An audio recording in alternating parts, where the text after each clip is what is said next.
আসসালামু আলাইকুম রহমতুল্লাহ। আশা করি সবাই ভালো আছেন।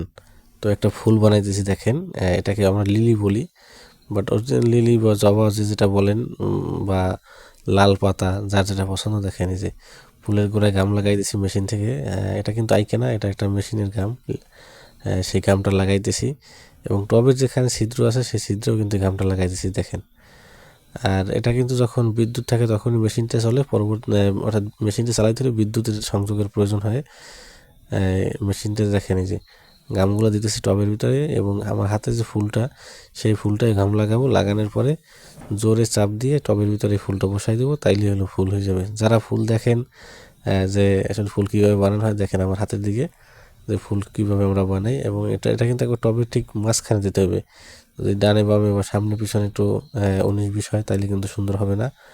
একেবারে টবের ঠিক মাঝখানে দেওয়ার পরেই দেখেন ফুলটা কিন্তু একবার সুন্দর হবে। এবং টবের মাঝখানে দেওয়ার পরে টবের যে ফুলের যে গোড়া, সেই গোড়ায় আবার আপনার আইকে বা গাম যেটা বলি, ব্লু গাম যেটা, সেটা কিন্তু আবার দেওয়া লাগবে। তাইলে আপনার এটা খুব সুন্দর হবে, অনেকটা মজবুত হবে এবং শক্ত হবে, এবং দেখতেও কিন্তু একটা সুন্দর ভালো লাগবে আর কি।